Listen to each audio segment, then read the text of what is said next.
Equity markets were broadly flat during the March quarter, with global equities in AUD terms ending up 0.1%. Listed infrastructure lagged during this period, with the FTSE Global Core Infrastructure 50/50 Index down 2.63%. Global equities performed better than infrastructure due to their greater linkages to an improving world economy, as well as infrastructure's perceived interest rate sensitivity to a rising long bond yield environment. Our fund returned minus 2.99%, thus mildly underperforming the sector. Detractors for the fund included North American energy pipelines, which were impacted by an unexpected decision by the Federal Energy Regulatory Commission, and UK water utilities, which have remained pressured by ongoing political and regulatory uncertainty. Strong contributors to the fund's return during the quarter were Getlink, previously known as Eurotunnel, which owns the tunnel that crosses the channel, and storage terminals business Vopak.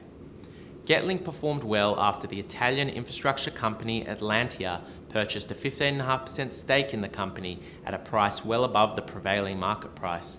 In addition, we received confirmation that Eurostar, its key customer, would commence direct London-Amsterdam rail services through the tunnel starting from April 4.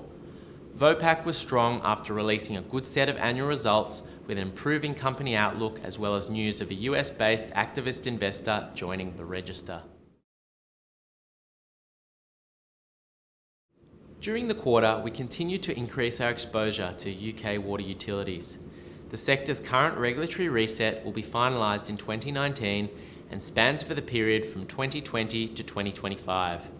In our opinion, despite market concerns to the contrary, regulation of this sector has been fair and predictable over a number of regulatory cycles, and we have taken the opportunity to build up a meaningful position at what we see as very attractive levels. By quarter end, the United Kingdom represented the second largest geographic exposure at 13% of the portfolio.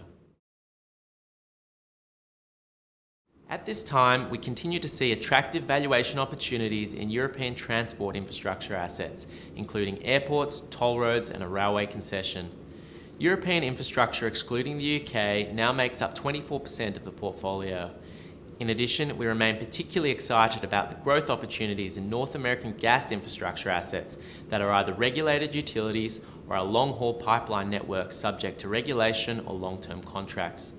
Our buoyant outlook is supported by presently very attractive valuations and underpinned by an expectation of a continuation in the structural volume growth seen to date as connections servicing new gas-fired generation facilities and LNG export facilities become operational. We continue to invest the fund in core infrastructure assets that possess high barriers to entry and have strong strategic positions, today holding a concentrated portfolio of 30 high-quality names across 14 countries. The largest individual country exposure continues to be the United States at 30%, followed by the UK at 13% and Canada at 11%. At this time, we remain optimistic on the outlook for the sector, with dividend yields from the fund's underlying holdings at or near 5-year highs, with growth underpinned by long-dated investment programs and with valuations at supportive levels.